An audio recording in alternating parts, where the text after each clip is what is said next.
Vamos a dar inicio a nuestro evento el día de hoy, el rol de los jóvenes como protagonistas de la transformación de la realidad.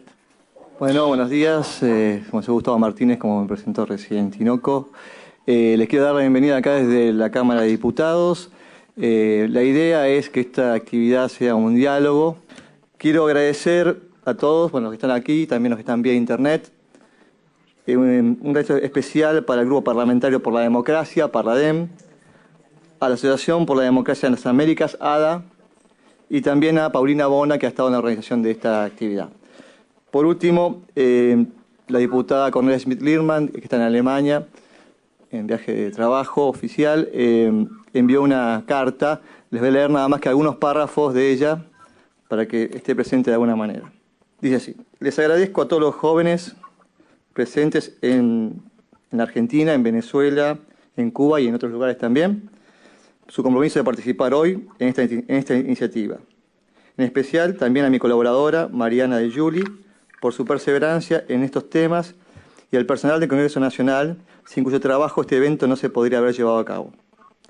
Hoy me encuentro volviendo de Bruselas, del Parlamento Europeo, donde junto con dos jóvenes de nuestra juventud pudimos transmitir las inquietudes para que cese la violación de los derechos humanos en Cuba y en Venezuela, ya que la libertad es esencial para el desarrollo de los jóvenes. Les pide a todos que piensen en el futuro y para construirlo elijan luchar por una economía social de mercado que otorgue bienestar y paz para todos.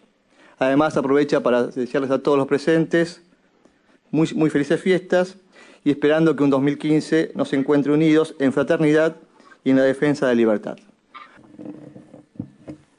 Bueno, el primer tema que tenemos en la agenda, vamos a tratar de acortar un poquito los tiempos que habíamos dado, vamos a darle a este tema unos 15, 20 minutos para no excedernos y poder tocar todos los temas de la ambiciosa agenda.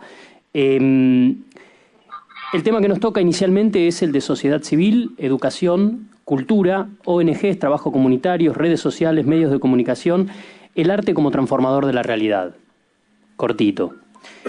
Me gustaría que un poco comencemos hablando entre todos, vayan pidiendo la palabra, así lo hacemos ordenadamente, sobre, muy breve, cuál es la situación de estas herramientas, digamos, como herramientas de la sociedad civil, digo, redes sociales, ONGs, medios de comunicación, arte. ¿Cuál es la situación de estas herramientas dentro de sus respectivos países, nuestros respectivos países, y qué se está haciendo para tratar de transformar esa realidad, especialmente desde la mirada de los jóvenes, ¿no?, que es el tema que nos reúne aquí? No sé quién quiere comenzar, si no, voy con un arbitrario orden de lista. Por acá es Fran Ernesto Carranza, soy el presidente del Partido de la Juventud Liberal de Cuba, director de tecnología para el Centro de Apoyo a la Transición en Cuba, CAT, y coordinador general del Centro Cultural Independiente Guillermo Cabrera Infante. En respuesta a esto que me preguntabas, desde el punto de vista de nosotros acá, la cultura como eslabón fundamental en la transformación de la sociedad civil y de la juventud, es un punto importantísimo que estamos llevando a cabo en el acercamiento con la sociedad, en todas las cosas que estamos realizando desde el Centro de Apoyo a la Transición, desde el Centro Cultural, desde casi todas las organizaciones, en la comunicación con la sociedad, las redes sociales que son fundamental, la forma que estamos llegando a la población. Conocen las dificultades que presentamos nosotros acá con Internet y con todas estas cosas, pero muchas organizaciones estamos haciendo lo mismo, de repartir toda la información que no pueden tener las personas en Cuba por no tener internet. La ponemos en memoria flash, en disco, la repartimos, llegamos hacia ellos mediante proyectos culturales, cosas que logren que la cultura sea el idioma universal como ha estado demostrado en muchos países en transición, el idioma universal que llegue de una forma menos agresiva, más directa a toda la sociedad. Y desde este punto de vista y desde esta arista que hemos logrado la imbricación con la sociedad, dar a conocer todo el trabajo que estamos realizando, todas las cosas, y cómo podemos transformar esa juventud que en un momento determinado dejó de pensar, se quedó en un estado latente, con deseo de hacer muchas cosas, pero sin posibilidades, como desde el punto de vista de la cultura los estamos despertando, los estamos motivando a que conozcan nuestra lucha y a que se sumen a ella. Héctor Fernando Maceda Gutiérrez, ingeniero electrónico, especialista en técnicas nucleares, investigador científico categorizado, presidente de la Academia Cubana de Altos Estudios Masónicos, presidente también de la Comisión Nacional de Docencia Masónica del Supremo Consejo para el Grado 33, director de la Agencia Periodística de Coro, presidente del Partido Liberales de Cuba, director ejecutivo del Centro de Apoyo para la Transición CAT, preso político y de conciencia y uno de los 75 prisioneros de la Primavera Negra del 2003. Vamos a hablar algo sobre las redes sociales, complementando lo expresado ya por Carranza. Para nosotros es un entramado de la sociedad en conjunto, pero que aún no juega el papel que realmente le está reservado por sus posibilidades potenciales. Es decir, sabemos que tiene o existe la prensa independiente con toda una serie de limitaciones, pero bueno, se está proyectando, está trabajando. Las bibliotecas también del mismo carácter, independiente, sobre todo en su divulgación y su interrelación en las diferentes regiones hay muchas dificultades tanto tecnológicas como de comunicación, pero de comunicación personal, de atención directa. Hay un elemento que hay que tener en cuenta, la censura oficial de todos estos medios que tienen que ver con las redes sociales, directo o indirectamente, pues realmente la censura es apabullante. Y los medios de divulgación, como decíamos, pues responden lo fundamentalmente creados en el país totalmente al oficialismo. Y eso es una barrera muy difícil de superar. El último puntico que queremos tratar, para ser breve, en realidad se requieren cambios profundos y reales para potenciar a las redes sociales en su labor de difusión. Y, por supuesto, el apoyo de todas las organizaciones no gubernamentales dirigidos hacia estas disciplinas que existen tanto en el hemisferio como en el resto del mundo. Eso es lo que queríamos plantear sobre este tema. Héctor, muchas gracias. Si les parece, veo que tienen ganas de seguirla. Me gustaría tomar uno de los puntos que mencionó Héctor de la censura, que es algo que se vive claramente también en Venezuela, de diferente medida. Y me gustaría tomar la palabra de algunos de los venezolanos presentes, a ver que nos puedan contar cómo es que lo pasan ellos con ese tema y qué es lo que hacen para tratar de sortear esta censura. Bueno, un placer, un gusto estar aquí conectado con ustedes. Mi nombre es Miguel Velarde, yo soy economista y asesor político. No sé si me están escuchando bien, ¿me escuchan? Buenísimo. Y bueno, soy editor y por eso pedí la palabra en este punto especialmente, porque además de trabajar, de ser coordinador nacional de ideología y de contenido del Movimiento Político 20 Venezuela, que lidera la diputada María Corina Machado, soy editor de una revista digital que se llama Guayoyo en Letras. Y por eso es que quería resaltar el punto, especialmente del manejo de la información, en esta era, y del manejo de la información a través de las redes sociales. Definitivamente en Venezuela, quizás no aún al extremo de Cuba, pero mucho más que en Argentina, no solamente se ha notado una censura explícita a algunos medios, sino que también después ha habido un proceso de autocensura, que es a veces incluso más complicado porque ni siquiera puede ser denunciado, ni siquiera es tan evidente, pero también se da un tercer aspecto que es interesante en línea con esto, que es el proceso de la compra de medios. En este último año y medio en Venezuela se ha hegemonizado el tema de los medios de comunicación mucho más que en los 10 años anteriores o 13 años anteriores. Y por eso es muy importante hacer el análisis de qué está pasando con los espacios para la publicación y para la difusión de la verdad, sin censura.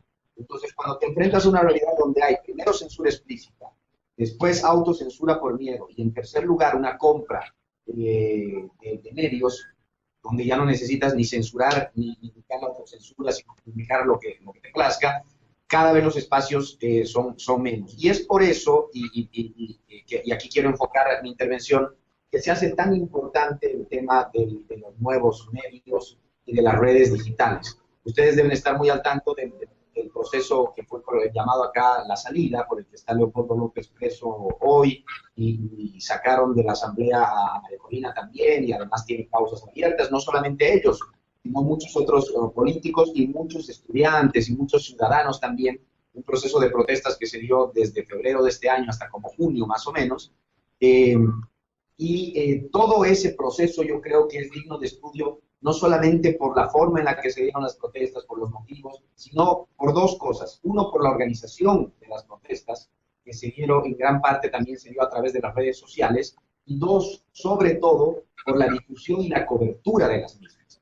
Era increíble ver los medios tradicionales acá, cuando había gente en la calle protestando, decenas de miles de personas, y con represión, y con heridos, y con muertos incluso, parecía que no pasaba nada si uno prendía la televisión o la mayoría de las radios. Si no hubiera sido por las redes sociales, especialmente Twitter y Facebook, hubiera sido prácticamente imposible que el mundo se enterara de lo que en verdad pasó, y yo creo que hoy el mundo sí sabe, por lo menos en gran parte de lo que está ocurriendo en Venezuela, y solamente a través de las redes sociales es que eso va a seguir así. Sin embargo, y con esto cierro mi punto, lo que tenemos que tener todos claro es que ellos también lo saben. Ellos saben muy bien que si no es a través de las redes sociales, es muy difícil encontrar mecanismos de difusión de la verdad. Y es por eso que ellos seguramente están trabajando en las maneras de hacer que eso no pueda seguir así. Y es por eso que al mismo tiempo nosotros tenemos que seguir innovando y luchando para que mantengamos este camino de comunicación que es cada vez más estrecho. Muchas gracias, Miguel. Aquí teníamos una intervención. ¿Quién? Ven aquí, así te pueden ver en la cámara. Hola, mi nombre es Daniel Arzola, soy activista venezolano, defiendo los derechos humanos por medio del arte. Mi aporte va a ser en relación a la censura en Venezuela, que se vive actualmente. Podría citar casos personales, pero un caso bastante conocido fue el caso de la caricaturista Raima. Es una caricaturista bastante conocida en Venezuela por una trayectoria bastante larga, y ella vino denunciando una serie de censuras en el medio donde trabajaba. Cabe destacar que anteriormente era un medio reconocido como medio de oposición. Luego de la compra del medio, el medio empezó a censurar y a cambiar completamente su línea editorial, y una de las personas despedidas fue Raima, al publicar en su viñeta la firma del fallecido Hugo Chávez, diciendo la salud en Venezuela, era la firma, y luego simulaba la línea de la muerte a nivel de salud, refiriéndose a la escasez brutal que se vive actualmente en Venezuela de medicamentos, y Raima fue despedida de este medio por publicar esta viñeta. Creo que los medios totalitarios, los gobiernos totalitarios en la historia, le han temido mucho al arte porque el arte siembra un pensamiento, y el pensamiento individual es peligroso ante los gobiernos totalitarios. Creo que por eso desde el nazismo hasta otros gobiernos totalitarios han censurado y han buscado, digamos, erradicar el arte que tenga libre pensamiento. Ese es uno de los casos que podría resaltar en Venezuela, de los muchos, cuando tratan de orientar quizás el arte o inclusive las redes sociales. Durante las protestas en Venezuela se registraron oficialmente desde las propias cuentas oficiales de Twitter que Twitter estaba siendo apagado desde Venezuela para impedir la difusión de información. Entonces eso es algo importante que me gustaría destacar en referencia al tema de arte y redes sociales y censura en Venezuela. Gracias.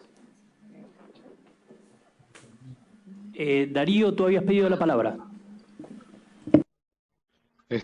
Bueno, primero presentarme, mi nombre es Darío Ramírez, soy concejal del municipio Sucre en Caracas, aparte de coordinador juvenil nacional encargado de Voluntad Popular del partido liderado por Leopoldo López, y que fuimos parte de los promotores de lo que es una salida constitucional a la crisis que vive Venezuela, junto con los compañeros de Vente, de Alianza Bravo Pueblo y de muchos otros movimientos que nos sumamos a escuchar lo que está diciendo la gente, básicamente, y salimos a la calle a escuchar lo que está diciendo la gente, que no lo decía ningún medio de comunicación, y hago esa relación allí, porque es que lo que sucedió entre enero, febrero en Venezuela, era que la gente no tenía por dónde expresarse, era que la gente no tenía la información a la mano, pues como decían los compañeros que me antecedieron, los medios poco a poco han ido cercando la realidad.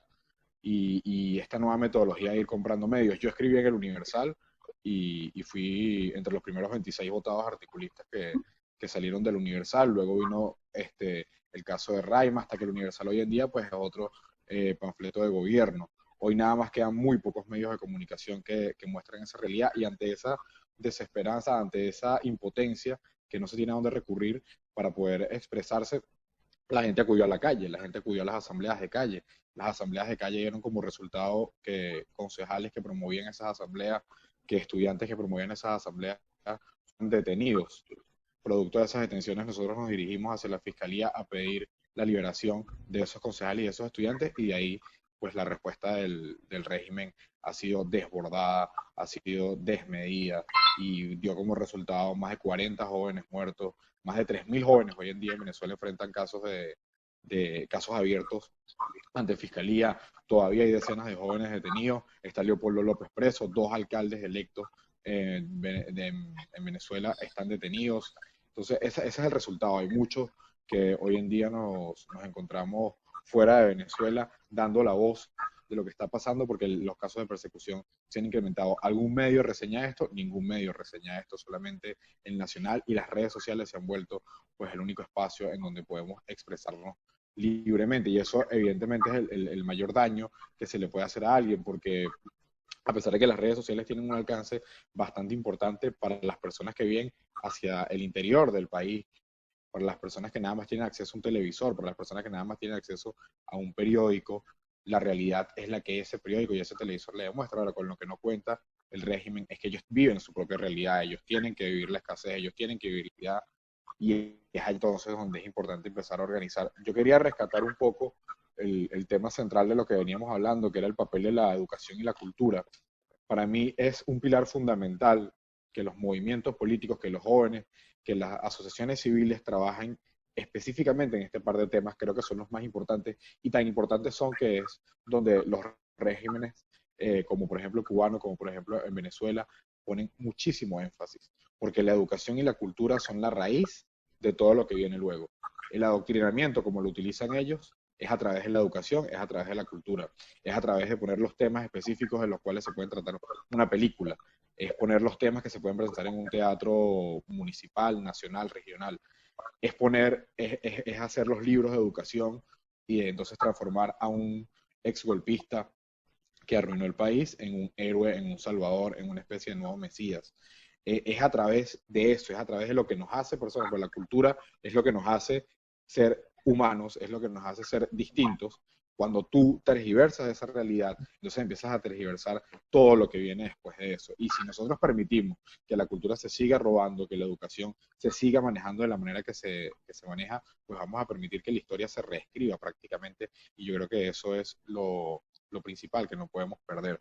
Hoy en día no podemos dejar que lo urgente, citando además, aprovechando que estamos con muchos argentinos citando a Mafalda, dejar que lo urgente deje de lado lo importante.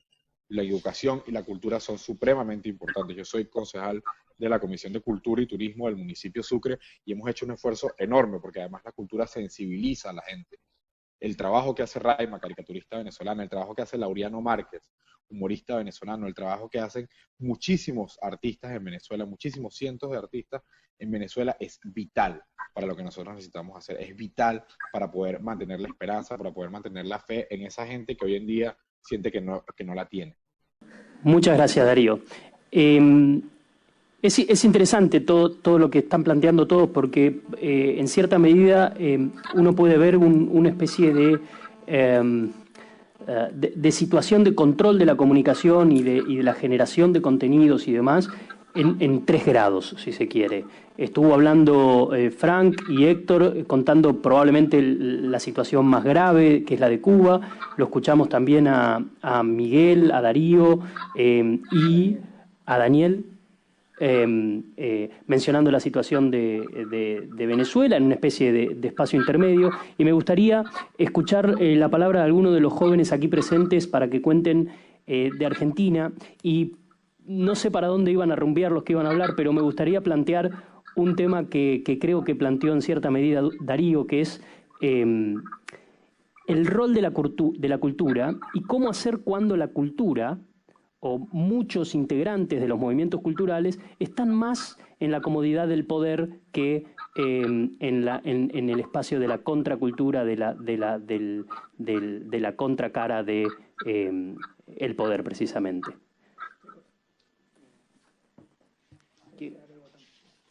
Bueno, primero, bienvenidos a todos, ya sea acá a nuestros hermanos de Venezuela como de Cuba. Le damos la bienvenida desde el Congreso de la Nación Argentina.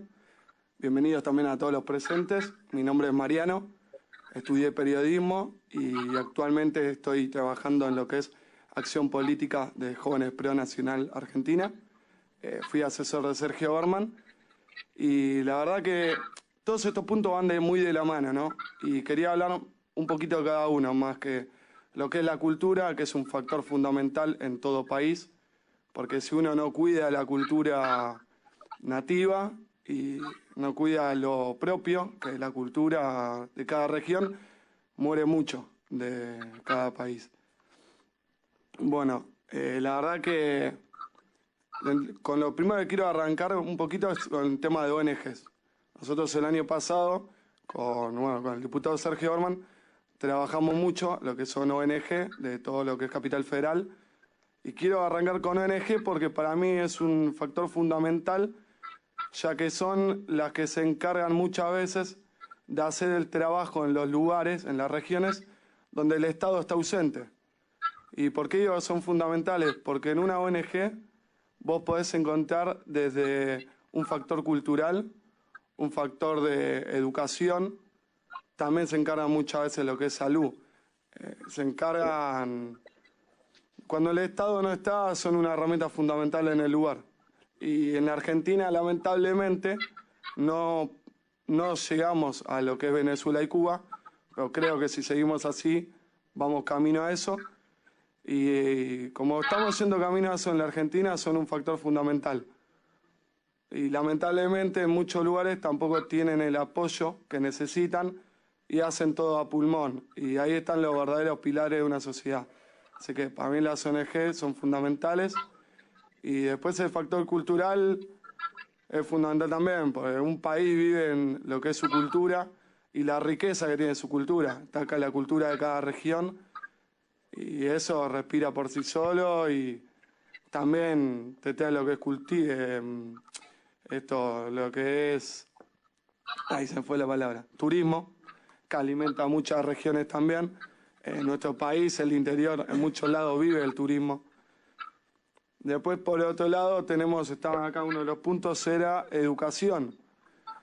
Bueno, la verdad que en un país como Argentina, la educación, si no nos ponemos las pilas, va camino a la nada misma. Tenemos muchos lugares donde se están creando colegios, pero estamos pensando mal, porque si vos creás un colegio, pero no creás un jardín de infantes, a los chicos no le está dando las herramientas fundamentales para el día de mañana poder crecer. Porque los chicos cuando mejor aprenden es cuando son chicos, porque no tienen la mente contaminada.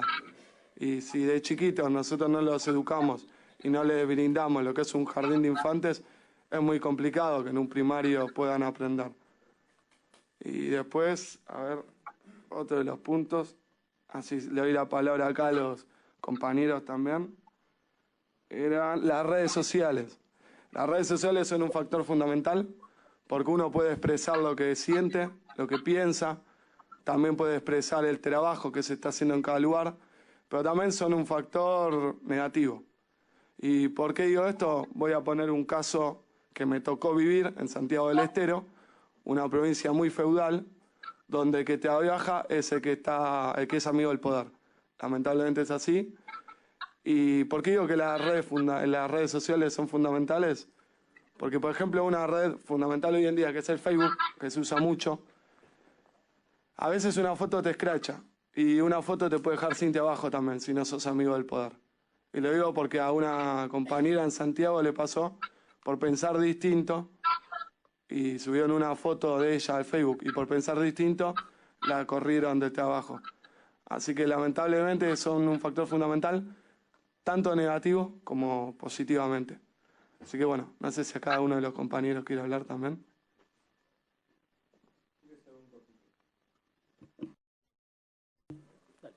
Sí, yo estoy de acuerdo en que el arte, la cultura, la tecnología, las redes sociales son elementos importantes para transformar la realidad. Pero me parece que la base, no lo más importante, pero la base es la educación, o la falta de ella, o la educación adoctrinante. O sea, los dos, la falta o la educación dirigida, son la base de los gobiernos populistas y autoritarios. Entonces me parece que todo lo demás son elementos que transforman, pero me parece que el foco es la educación. Yo hablo como argentino y me parece que lo que hizo...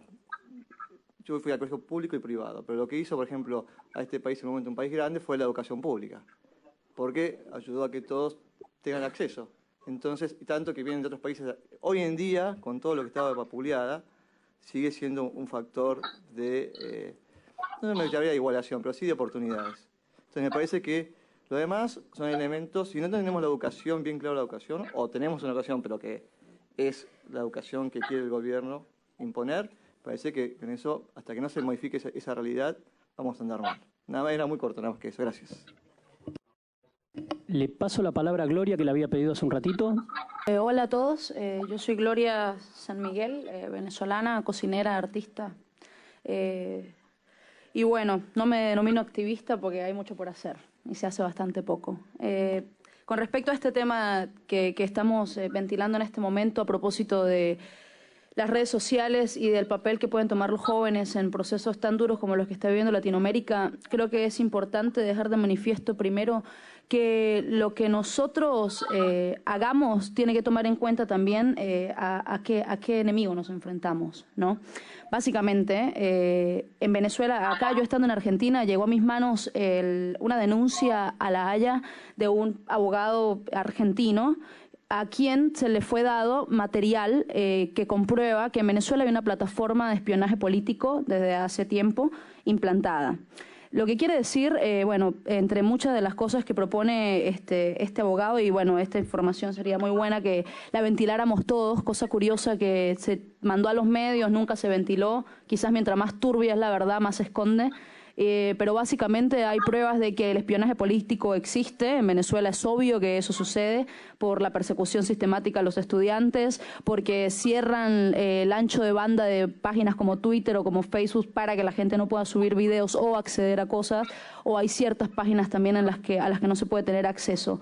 Entonces, cuando uno se postula para hacer un movimiento activo, para poder difundir la verdad, para poder desenmascarar eso, también se está enfrentando a gente que de la otra parte está siendo pagada para meter informaciones que no son verídicas, para hacer que la gente, en su afán de querer comunicar lo que pasa, retuitee o postee cosas que no son del todo ciertas. Y por esa razón, por ejemplo, Capitanich, en el caso de Argentina, se presentó con una imagen que estaba siendo retuiteada con las otras que sí eran ciertas, que bueno, que lo que estaba pasando en Venezuela era una farsa. Entonces, ¿qué podemos hacer nosotros si sabemos que el Internet está siendo manejado? Hay tuiteros en Venezuela presos por haber manifestado cosas, o videntes que en algún momento dijeron que les iba a... Con respecto al caso de Robert Serra, hicieron como una alusión de que algo trágico iba a pasar en las filas rojas y están presos ahora. Entonces, si hay personas en Venezuela que están cayendo presas por opinar en Twitter, entonces ya no estamos hablando simplemente de que, bueno, tú tuiteas lo que quieras y vamos a ayudar por ahí. Yo creo que nosotros tenemos que bajar a la tierra, tocar el piso y darnos cuenta, así sea muy asquerosa la verdad, que lo que nosotros estamos afrontando es algo atroz, algo muy, muy sucio, que de los cuales los hermanos cubanos tienen, por supuesto, mucha más historia que nosotros, pero nosotros estamos viviendo eso. Y la misma Argentina también. Hace poco fue vendida el 91.2 Identidad, la radio donde donde está Carlos Maslatón, en un programa, él es muy controversial y todo esto, y siempre le da con palos al kirchnerismo, y se lo sacaron del aire, despidieron a bastante gente de Femi Identidad y a él le quedan 4 programas para sacarlo del aire, con las mismas estrategias que tomó el gobierno venezolano de poner testaferros que compren los medios para que no parezca que están simplemente desmantelando la libertad de expresión. Entonces, Sí. El caso de Raima, sí. El caso de los jóvenes que están presos por tuitear. Sí, el caso de la gente que está siendo perseguida por geolocalización de celulares y por toda esta sistemática persecución política que está sucediendo en Venezuela. Entonces, lo que nosotros como jóvenes tenemos que hacer, entender a los demás jóvenes, es este monstruo que está sucediendo, que este monstruo no es un espejismo. Da terror ver cómo en Argentina o cómo en todos los países de Latinoamérica en los que yo tuve la oportunidad de estar, personajes como Fidel, personajes como el Che y personajes como Chávez son endiosados y considerados los Cristos redentores de los pobres. Y ese creo yo que es el más grande desafío que tenemos como jóvenes que quieran en este momento ayudar a esta lucha, fomentar esta lucha por medio de redes. Yo creo que es importante que nosotros nos dejemos de pañitos de agua tibia y hagamos cosas contundentes, porque es una expresión muy argentina esta. El poder nos está bardeando, el poder nos está jodiendo directamente y lo está haciendo desde hace muchísimos años. Y yo no sé en qué momento o qué carajos tiene que pasar. Ya se metieron con nuestro futuro, ya me quitaron a mí la posibilidad de volver a mi país, ya le quitaron a los cubanos la posibilidad de ser libres, a nosotros también, y Argentina sistemáticamente lo seguirán haciendo. Entonces, ¿qué vamos a esperar? Que ya no tengamos acceso a Internet, para entonces ahí decir, oye, esto es una cuestión masiva lo que tenemos que hacer. Yo creo que la respuesta tiene que ser contundente. Yo creo que lo que hay que decirlo sin pelos en la lengua. Esa gente que está en el poder son asesinos. Están asesinando el futuro de los jóvenes que somos nosotros, porque los señores, los viejos, bueno, de repente se resignan a la miseria, porque no pueden hacer mucho más, pero nosotros somos los que tenemos en juego el poder regresar a nuestro país, el futuro de nuestros hijos y de los hijos de nuestros hijos. Y yo creo que es esa la lucha a la que nos debemos. En las redes sociales hay que tener mucha conciencia de que nos estamos enfrentando, estamos jugando en la misma trinchera. Y es una palabra que usé, y es así. Y yo creo que lo que tenemos que hacer en ese sentido es dejarnos de eufemismos, dejarnos de, bueno, sí, está sucediendo ciertas cosas. No, nos quitaron la libertad hace mucho rato. Los medios están siendo también controlados. Todos los medios están ahorita hablando con una unilateralidad de pensamiento que da terror. Tú no sabes quién juega para quién, tú no sabes el que parece oposición se disfraza pero es oficialista. Y nosotros los jóvenes tenemos que cuestionarlo todo. Cada cosa que leemos en las redes, cada cosa que vamos a decir, y tenemos que hacer y sembrar la semilla del cuestionamiento, porque no tenemos nada más que nuestra cabeza, nuestro intelecto, nuestra esperanza y nuestra fe para esta lucha. Gracias. Wow, Gloria, muchas gracias. Creo que nos dejó varios temas pensando, como tantas de sus intervenciones. Me gustaría darle la palabra ahora, si les parece bien, aunque no me la pidió y de hecho lo veo algo distraído, a Antonio Rodiles, porque me gustaría que cuente un poco su experiencia con Estado de SATS, que, como decía Gloria nos dio el pie para decir, bueno, a ver, esperemos que en Venezuela no se llegue a la situación que se vive en Cuba. Esperemos que los venezolanos no se queden definitivamente sin Internet. Pero en el caso de que se quedaran sin Internet, en esa situación, o cómo empezar a estar alertas a que eso no pase, me parece interesante que cuentes brevemente, Antonio, la experiencia de Estado de SATS para tratar de hablarle a la ciudadanía en un entorno donde no hay medios de comunicación libres. No digo que hay pocos, digo que no hay, y que entonces la comunicación horizontal es prácticamente inexistente, más allá de la que puede superar la cuadra y media. Bueno, gracias por la invitación a esta charla. Como decías, Hernán, mi nombre es Antonio Rodiles, soy parte del equipo de Estado de SATS.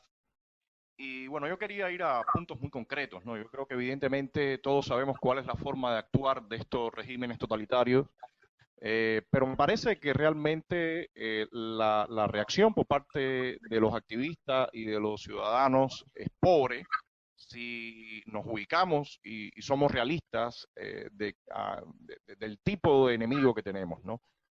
Aquí en Cuba se han articulado algunos grupos para usar el arte, para usar los nuevos medios, sobre todo para incentivar lo que es el tema cultural como parte del cambio.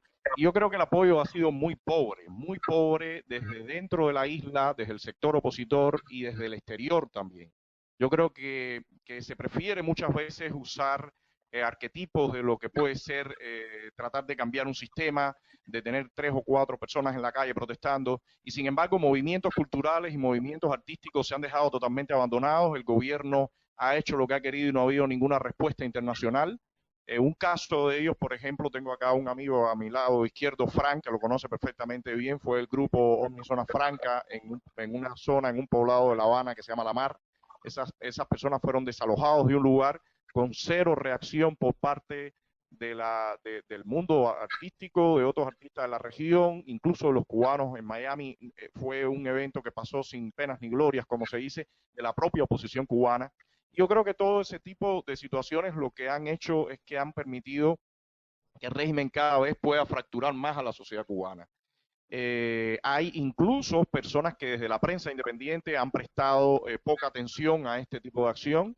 Nosotros el año pasado tratamos de organizar un evento sobre pactos y derechos humanos, donde también había una exposición de pintura, donde también había un concierto, y personas de las más conocidas en los nuevos medios sencillamente hicieron un reporte casi nulo de lo que estaba pasando. A mí me parece eso muy complicado, porque a la hora de decir bellas palabras abundan, pero a la hora de tomar acciones en concreto y de hacer las cosas en la práctica, bueno, el resultado que uno ve es casi nulo, ¿no?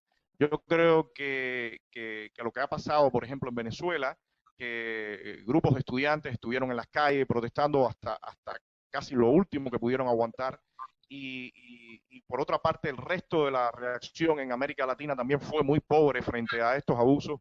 Yo creo que da muestra de lo que está pasando en nuestro hemisferio y en nuestro continente. Me parece que la capacidad de respuesta es muy pobre, me parece que hablamos mucho y concretamos poco, y me parece que los autoritarismos estos capitalistas están logrando consolidar una vía alterna y distinta a la democracia. Creo que, por ejemplo, lo que se pretende la Cumbre de las Américas en el próximo abril es una muestra de eso, es tratar de integrar a un régimen totalitario de 55 años, permitirle que empiece a solidificar esa transferencia de poder que quieren hacer, legitimar esa transferencia, y sin embargo, por parte de las sociedades civiles y por parte del mundo de los intelectuales, de los artistas en América Latina, creo que la respuesta no está siendo la más adecuada. Creo que es por ahí más o menos lo que pienso. Sí, Hernán, Roberto Díaz, de Cuba. Sí, ¿me escuchan? Sí, te pedimos que hables un poco más fuerte. Sí, bueno, Roberto Díaz Vázquez, licenciado en Historia y Filosofía y miembro del equipo de trabajo del CAT, del Centro de Apoyo para la Transición en Cuba. Yo me sumo a lo que decía Antonio Rodiles. Es una realidad en todo el hemisferio, y no vamos a circunscribirnos a la región latinoamericana solamente, que hay una verticalidad en el hacer del punto de vista educativo, del punto de vista cultural, del punto de vista social y del punto de vista político.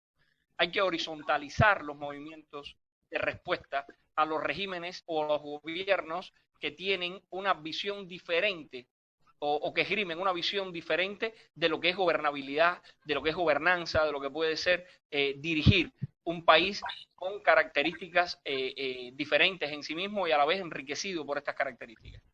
A nosotros nos parece, y en eso estamos trabajando ya en Cuba, nos parece que lo importante de esta videoconferencia, de esta llamada de alerta, de esta posibilidad, es unir todas las voluntades que están ahora mismo sentadas en esta mesa en Cuba y todas las voluntades que están en el otro lado de las cámaras y del micrófono, unirlas en un frente común que traiga como consecuencia no solo un desmentimiento de la realidad que quieren imponer a las Américas, sino una posibilidad de trabajo que imbrique no solo a la juventud cubana y a la juventud de Latinoamérica, sino a la juventud de toda la América Unida, desde la zona de Alaska hasta la Patagonia Argentina, incluyendo el área caribeña.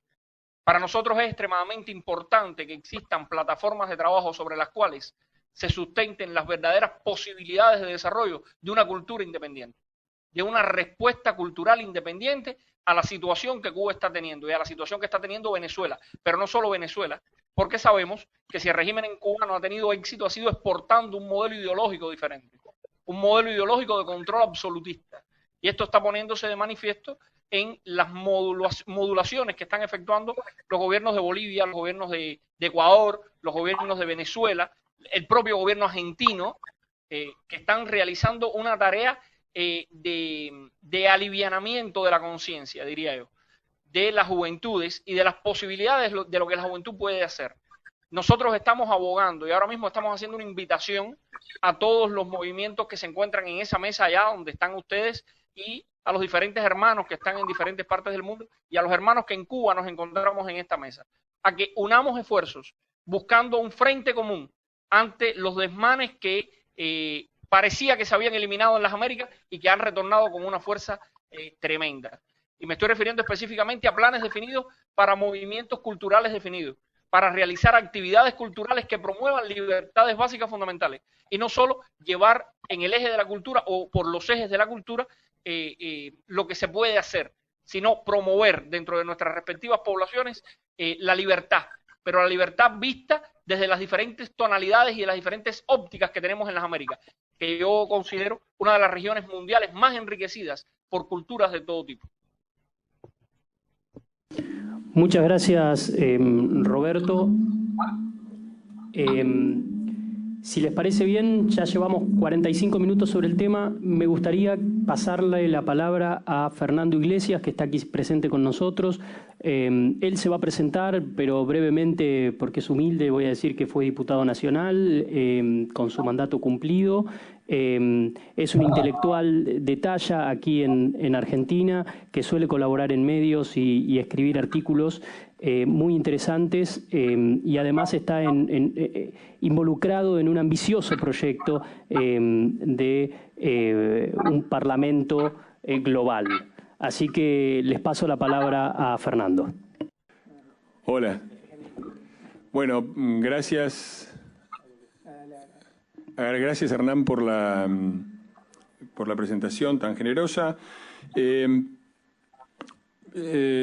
Yo voy a hablar no solamente desde un punto de vista político, sino también como activista de la sociedad civil, porque llegué al Parlamento por mi trabajo con Democracia Global y con el Movimiento Federalista Mundial. Y se mencionaron un par de cosas que se mencionaron que me parecieron que eran puntas interesantes para desde donde pensar cómo actuar frente a lo que está sucediendo.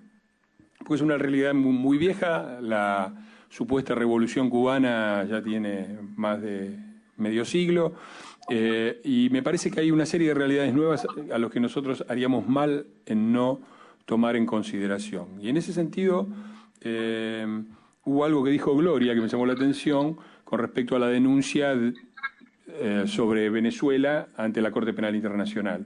Denuncia que yo, sobre la situación de Venezuela, que he acompañado. Yo soy presidente del Consejo del Movimiento Federalista Mundial, que fue la organización que a inicio de los 90 propuso la creación de la Corte Penal Internacional y organizó las 2.500 ONGs que forman parte hoy de la coalición por la Corte Penal Internacional, que es dirigida por el secretario ejecutivo de nuestro movimiento.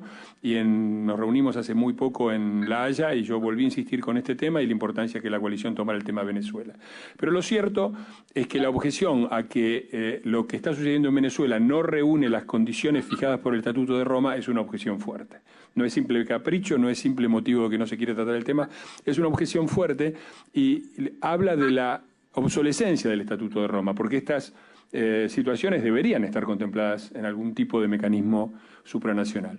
Y yo quería hablarles de eso, de dos alternativas que yo veo en las que estamos trabajando y que me parecen que son muy importantes. Y en ese sentido me parece más interesante, con todo el respeto para Cuba, pero me parece más interesante el caso venezolano, que repite un esquema de Colombia, que es la ligazón, el link fuerte entre una concepción política autoritaria y totalitaria y el narcotráfico y el crimen organizado. Eso aparece como un fenómeno en Colombia, estuvo a punto de transformar a Colombia en un estado fallido dentro de Sudamérica y hoy la situación está al rojo exactamente en Venezuela, que no por casualidad es dentro de Sudamérica claramente el país con mayor recorte de las libertades y de los derechos y también el país más inseguro. Caracas se ha convertido en una de las 4 capitales más inseguras, lo que demuestra la relación absolutamente directa que hay entre avasallamiento de los derechos y las libertades civiles y auge del narcotráfico y del crimen organizado.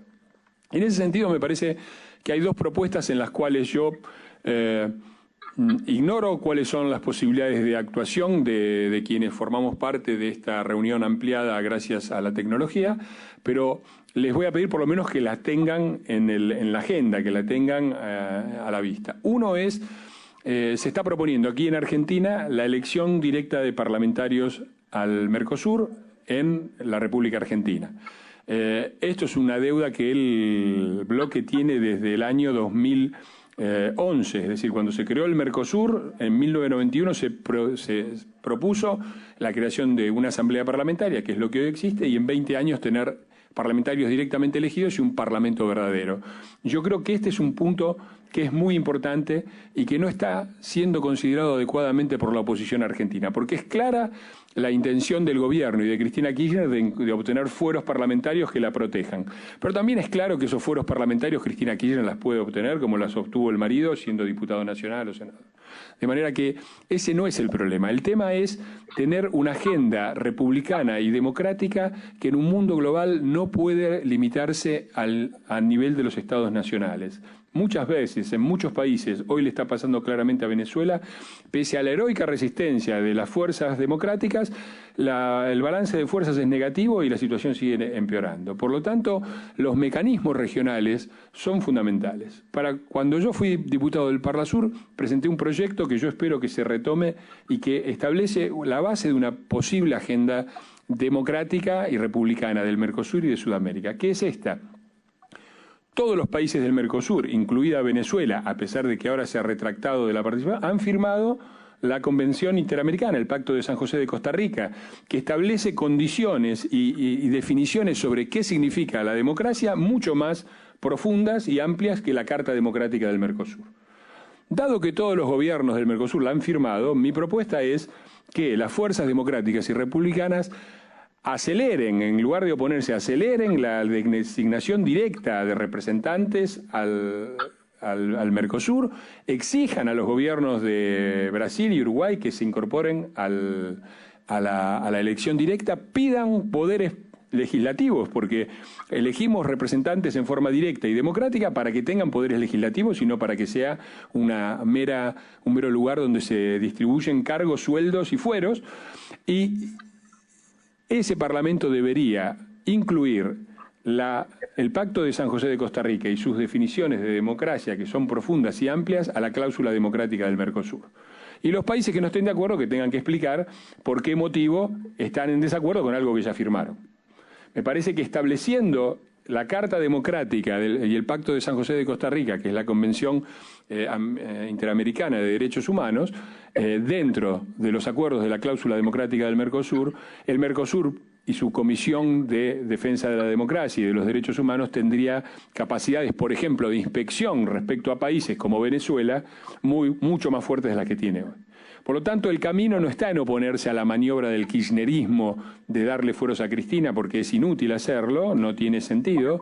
El camino es construir una agenda democrática y republicana que sea no solamente nacional, sino también regional. Y hay un punto más en este sentido.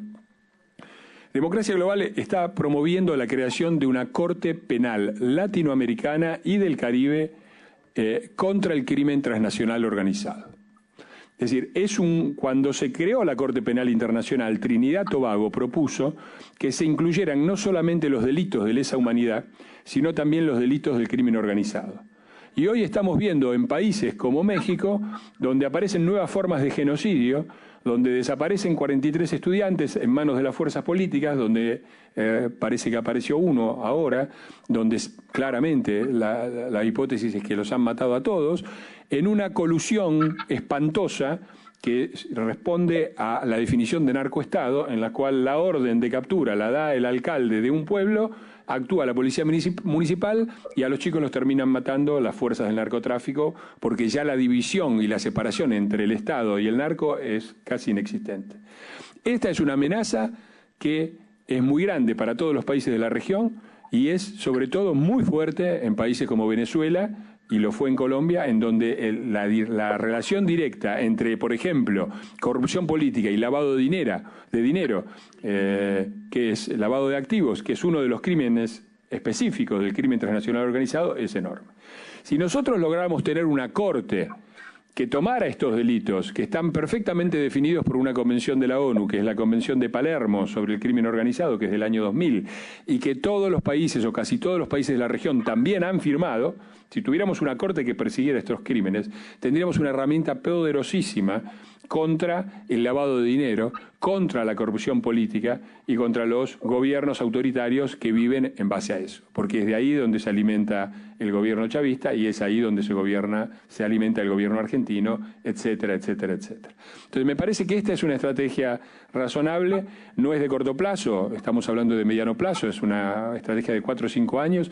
Si nosotros en 4 o 5 años lográramos constituir con los países, armar una gran campaña de ONGs, repetir un poco el modelo que se hizo con la Corte Penal Internacional en toda Latinoamérica, con una oficina en cada país de Latinoamérica donde las fuerzas que están a favor de la democracia, de la lucha contra el crimen organizado, participaran y exigieran a sus gobiernos que sus gobiernos formaran parte y pudiéramos elaborar un estatuto que los gobiernos tomaran, quizás en 4 o 5 años pudiéramos tener una corte de 5 o 6 países por lo menos. Ojalá pudiéramos incluir alguno de los 3 grandes de la región, Argentina, Brasil o México, o más de uno, y creo que eso sería un elemento poderosísimo que cambiaría inclusive la dinámica dentro de los países. Hoy la campaña, si esta corte existiera, hoy la campaña electoral en Argentina sería qué candidatos apoyan que Argentina esté dentro de esa corte y qué candidatos se oponen. Porque quienes apoyan claramente quieren un gobierno transparente, que esté a disposición de una corte internacional para juzgar a sus propios miembros, que rompa esta ligación directa entre crimen organizado y gobiernos autoritarios, y que cambiaría completamente la índole de la campaña y la índole de la política. A mí me parece que el crimen organizado es hoy el principal problema de la región, es donde se expresan las grandes desigualdades sociales, es una amenaza para la democracia porque los habitantes de la región, los ciudadanos de los países de la región, están viendo a sus clases políticas cada vez más corrompidas, cada vez más impotentes, y yo creo que no falta mucho para que empiece a haber propuestas de tipo autoritario y totalitario para resolver el problema, ¿no? Entonces me parece que es un tema urgente, me parece que es un tema que se conecta directamente al problema del autoritarismo, y me parece que si tuviéramos y trabajáramos para estas instituciones, un verdadero Parlamento del Mercosur, con una carta con una definición de democracia estricta en su carta, en su cláusula democrática, y comisiones que puedan inspeccionar en los países, y una corte latinoamericana para perseguir el crimen organizado, yo creo que dotaríamos a la sociedad civil y a los actores políticos de toda la región de nuevos instrumentos con los cuales oponerse a las nuevas formas. Nosotros tenemos que hacer tesoro de la experiencia, pero también tenemos que ver las nuevas realidades y las nuevas estrategias. Y a mí me parece que estas 2 estrategias de no limitar la construcción de democracia y de república al nivel nacional, sino ampliarla al nivel regional y global, y de encarar directamente los principales problemas de la región, que son el autoritarismo y el crimen organizado, deberían estar en la agenda de quienes trabajamos en estos temas. Muchas gracias, Fernando. Disculpa, Hernán, ¿pudiera decir algo muy corto con respecto a lo que estaba hablando el colega anterior? Mira, sí. Yo creo que ver la transición en Cuba y el cambio en Cuba nada más como casi parecido a los países de Europa del Este es perder demasiado de vista lo que está ocurriendo acá en la isla. Y es perder de vista que el régimen cubano ha sido uno de los principales exportadores del uso de la violencia, y en este caso las brigadas, los grupos parapoliciales para el control social. Hay que recordar Noriega con sus brigadas de la dignidad, ahora los colectivos en Venezuela, y todo esto se está mezclando con el crimen organizado y con la delincuencia.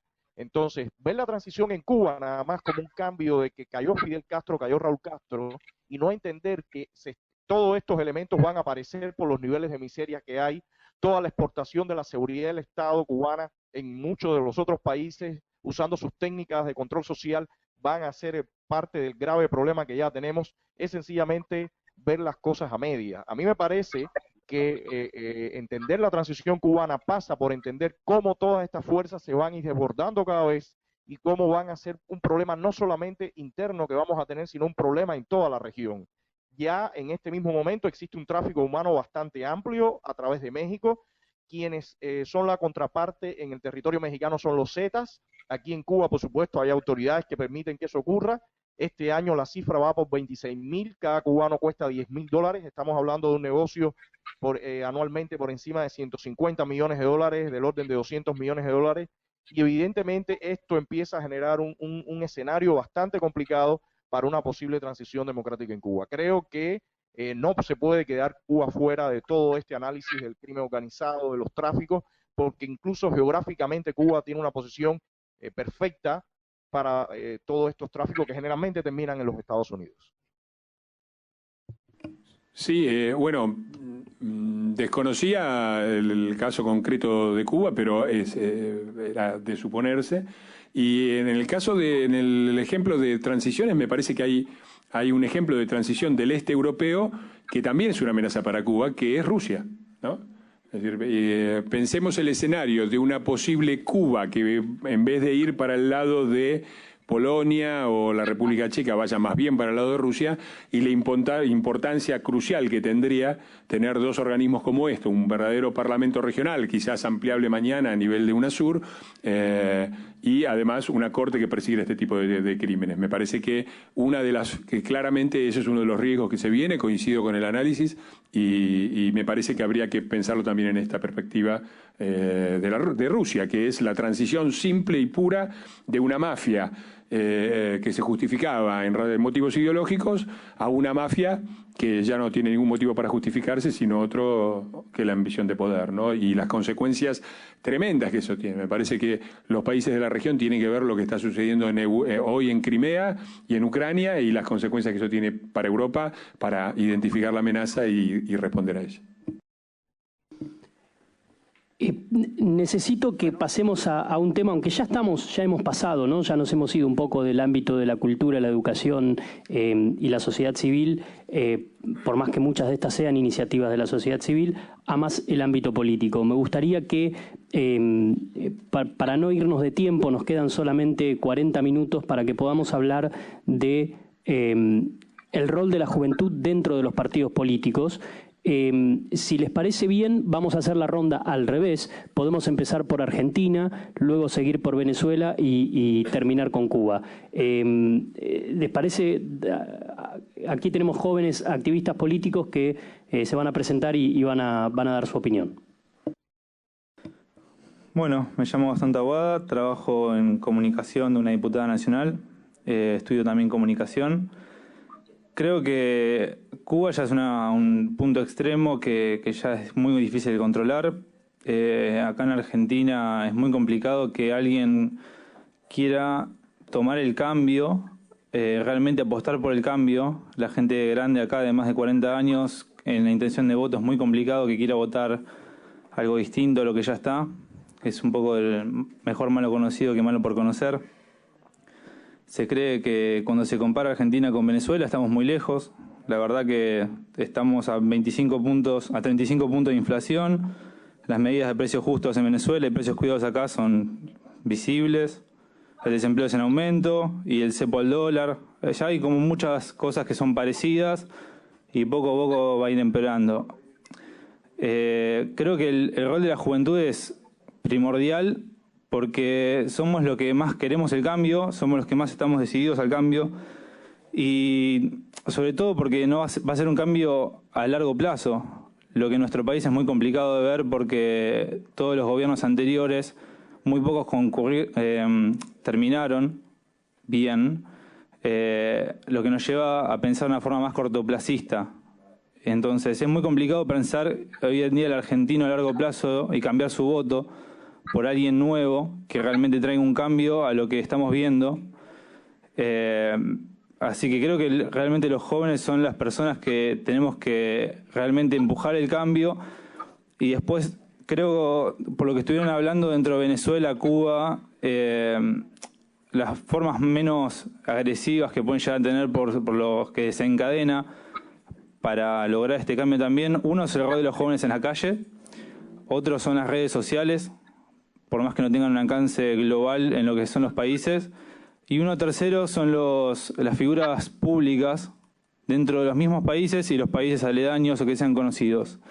Creo que si se difunde un poco más los músicos, los artistas a nivel global, se está viendo mucho, se está dejando de lado a nivel global en el mundo lo que está pasando dentro de Venezuela, lo que está pasando dentro de Cuba. Lo de Cuba ya hace un montón de años.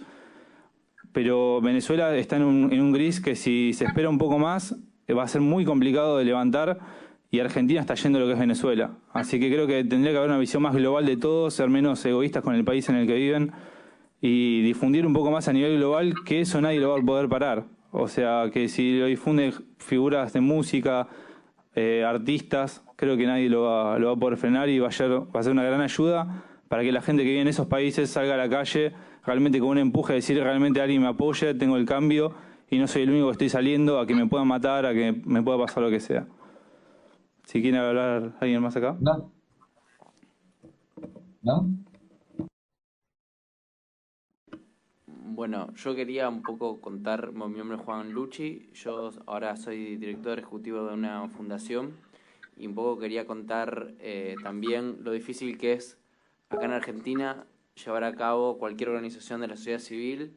No creo que sea el extremo ni de Cuba ni de Venezuela, pero no solo conseguir los fondos con el tema del cepo al dólar, con el tema de registrar cualquier organización de la sociedad civil, a nosotros nos llevó más de 1 año y medio conseguir la aprobación de IGJ, bueno, de todos los organismos de acá de la burocracia, lo difícil que es conseguir fondos de afuera, que ingresarlos al país por todo el tema de la traba del tipo de cambio. Y bueno, y también por otro lado quería comentarles de un proyecto para remarcar la importancia de la sociedad civil, que he llevado en una organización en la que trabajaba, que se llama CRIES, que hemos trabajado el tema del taller académico Cuba-Estados Unidos, en el cual académicos tanto de Cuba como de Estados Unidos, organizado por CRIES, han llevado a cabo varios talleres en los cuales han tratado de encontrar soluciones de acercamiento a estos dos países, de destrabar un poco el conflicto. Y bueno, esto ya se ha llevado a cabo por varios años, ya se han presentado las recomendaciones. Hoy las recomendaciones están tratando de ver si pueden ser implementadas por los dos gobiernos. Y bueno, para demostrar un ejemplo de lo importante que es la sociedad civil en todos estos procesos de cambio. Y bueno, y también por último quería hacer una referencia a lo del Parlamento del Mercosur, por haber sido, bueno, también estoy en ciencias políticas y del 2011 vengo investigando y siguiendo lo que pasa en el Parlamento del Mercosur. Y bueno, mi visión en este sentido es un poco escéptica de lo que es el Parlamento del Mercosur, más que nada por la poca producción legislativa que ha tenido, y por también el Parlamento del Mercosur fue una de las objetivos que tuvo al crearse, fue tratar de crear una institucionalidad mayor, tratar de crear mayor armonía entre los estados parte. Y lo que hemos visto, bueno, por diferentes causas, también el tema de la suspensión de Paraguay, la incorporación de Venezuela sin la aprobación del Senado paraguayo, hizo que estuvo 2 años sin funcionar, ningún acto aprobado, ni en el 2012 ni en el 2013, y como que veo, la verdad, bastante difícil que estos organismos, que se avanzan mucho en el consenso y no tienen por ahora representación directa en el caso de Paraguay, vayan a poder lograr también medidas efectivas de cómo fortalecer la democracia. Pues también vemos que bueno, lo que vemos en esta década fue la proliferación de nuevos organismos y de nuevos foros y de observatorios, como en el caso del Parlasur, que tiene 4 observatorios en el cual ninguno ha dado ningún resultado en los últimos años, ni siquiera el informe de derechos humanos de cada estado parte desde el 2008 no se hizo más. Ver cómo estos organismos se pueden restablecer para que funcionen finalmente. Yo creo que ahí el foco está en la sociedad civil. Yo creo que cuando la sociedad civil se involucra es cuando estos organismos pueden reactivarse. Pero bueno, también estos gobiernos han sido muy reaccionarios en cuanto a la sociedad civil que ha sido opositora. Así que bueno, son varios desafíos los cuales yo creo que la región, especialmente estos países, van a enfrentar para restablecer el orden. Sí, una observación muy breve. Sí, yo fui parlamentario del Mercosur 2 años. En el segundo año, en diciembre, se dieron cuenta que no habían hecho ninguna reunión, entonces llamaron una reunión para que no pasara el papelón de que no nos habíamos reunido durante todo el año. Y fue el año del MINUE, Venezuela, Paraguay afuera, Venezuela adentro, Paraguay adentro. Hay una sola experiencia relativamente exitosa de construcción de integración regional y es la europea. Desde el principio tuvo un sistema, una asamblea parlamentaria desde la época de la Comunidad Europea del Carbón y el Acero, y la razón es muy simple: los poderes ejecutivos nacionales son los que menos ganas tienen de deslindar responsabilidades y deslindar competencias. Entonces, si son los poderes ejecutivos los agentes de la integración regional fracasa y el Parlamento del Mercosur termina siendo una payasada. Justamente lo que hay que hacer es que las fuerzas opositoras a estos gobiernos digan exactamente esto. La voluntad integradora tiene que pasar por el conjunto de los países, y los países no están representados solamente por el Poder Ejecutivo. La representación plena de la democracia nacionales está en los parlamentos, está en la elección de bloques parlamentarios, y por lo tanto el mecanismo de construcción de institucionalidad regional es fundamental. Cuando uno lee el Tratado de Asunción y ve cuáles son los objetivos que se fijaron, unión aduanera, coordinación de las políticas, se ve que todo el Mercosur es un enorme fracaso, y no es un fracaso casual, es un fracaso porque sin instituciones regionales no hay integración regional, y sin Parlamento del Mercosur no hay Mercosur ni lo va a haber.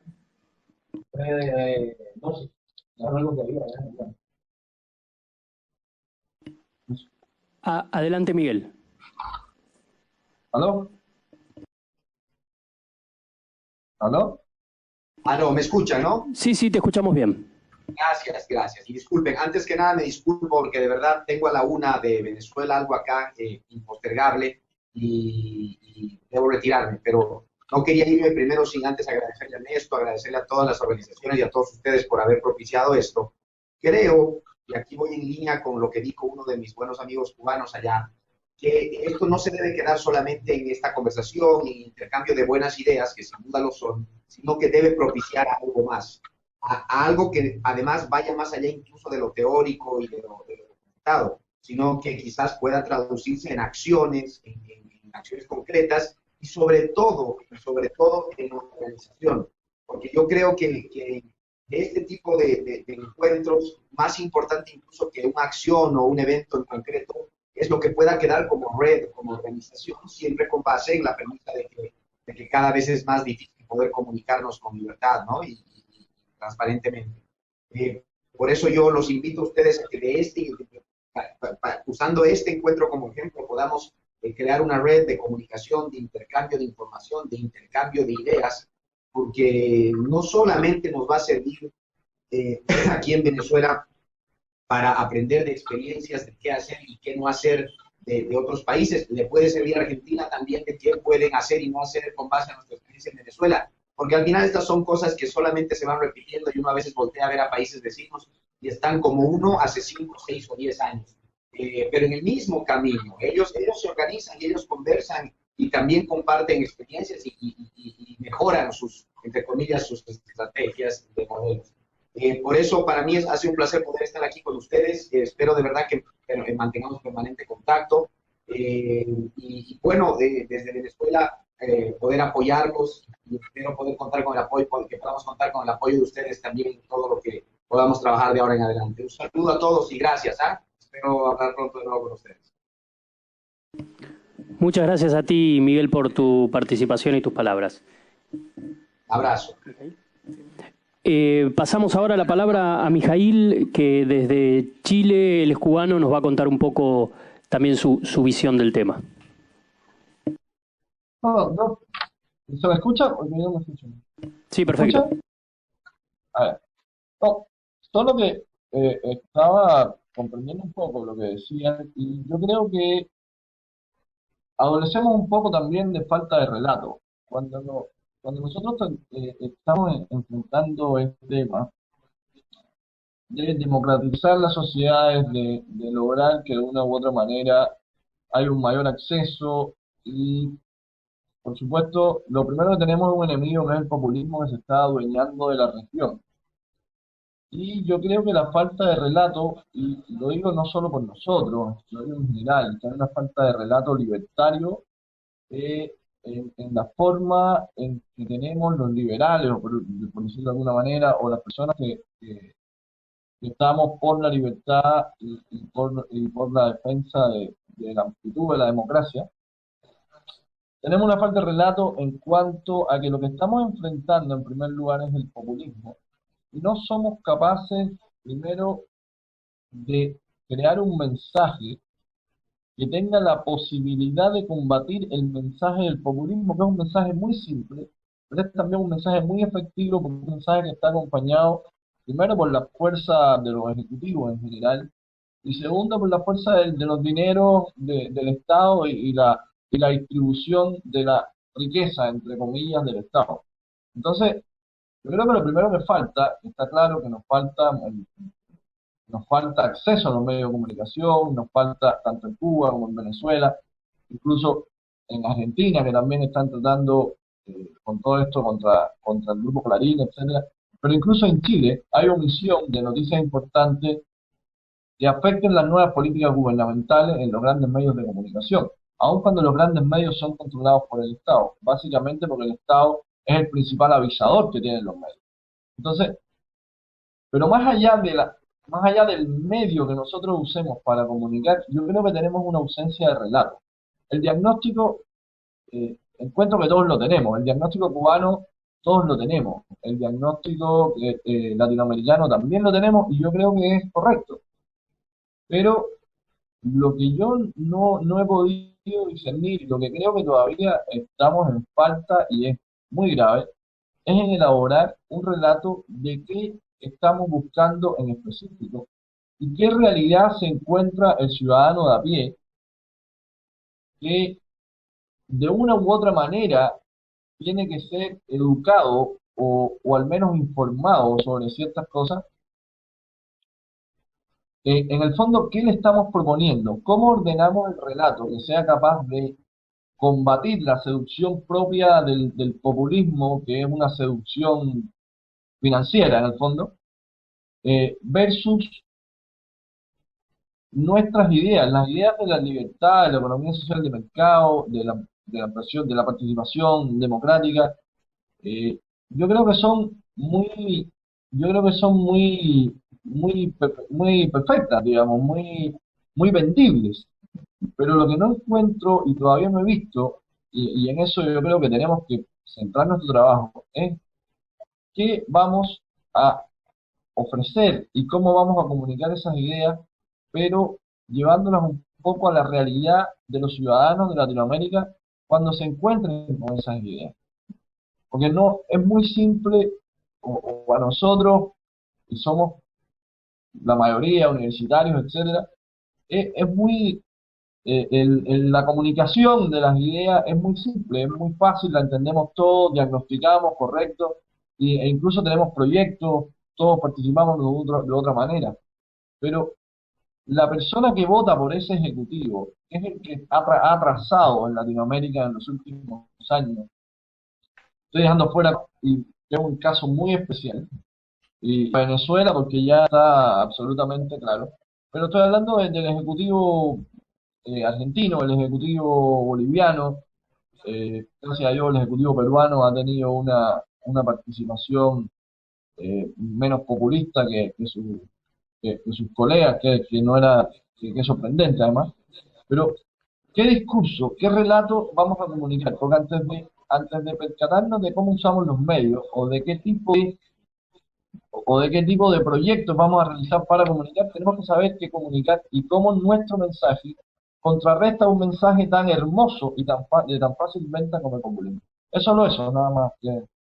Gracias por la lana. Muchas gracias, Mijail. Le damos la palabra a Darío, que también creo que tenía que retirarse. Así da, si puede ser brevemente, su visión de la situación en Venezuela con respecto a este tema. Y continuamos. Sí, buenísimo. Sí, primero pedirle disculpas, me tengo que retirar. Se me complicó un poco, como arrancamos un poco más tarde. Primero darle las gracias a Ernesto por la invitación y a todos los venezolanos allí en Argentina y enviarles pues evidentemente un mensaje de muchísima fuerza en toda esta lucha. Yo quería básicamente decir tres cositas con respecto al papel de los jóvenes en Latinoamérica con todo lo que está pasando. Lo dije hace poco en el Parlamento Iberoamericano de la Juventud en España. Aquí tenemos que curarnos contra la indiferencia. Creo que es la principal amenaza que tenemos todos los jóvenes en Latinoamérica, porque esto que está sufriendo Venezuela, que ya tiene 50 años en Cuba 30 años por la indiferencia. En Venezuela se está incrementando y se puede incrementar muchísimo más el tiempo por la indiferencia latinoamericana. Mientras sigamos haciéndonos o viendo estos casos como casos de estudio, como situaciones que son interesantes ver, mira cómo se está demacrando de repente la democracia, pero sigamos los viendo como algo lejano a nosotros, pues puede en cualquier momento apoderarse de muchos otros países, como está pasando en Argentina poco a poco, como está pasando como estaba pasando en el Uruguay.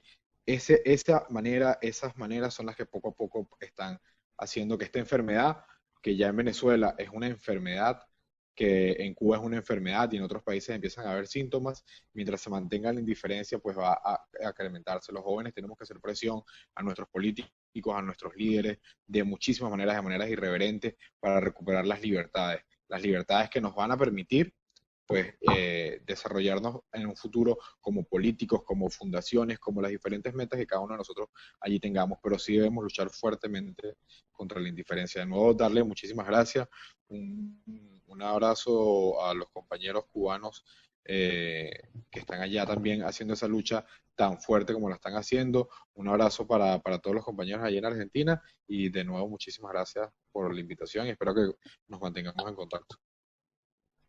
Hernán. Sí, adelante.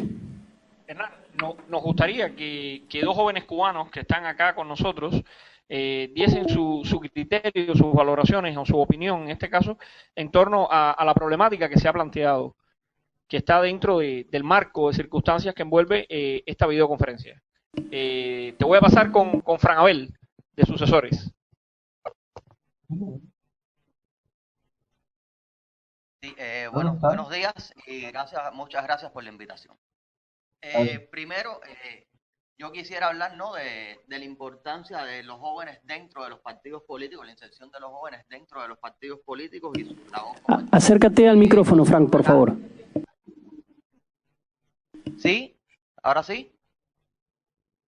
Bueno, nosotros acá no voy a redondar sobre el tema de la sociedad cerrada, la censura, porque bueno, es llover sobre mojado. Vamos a centrarnos un poco más en qué hacer.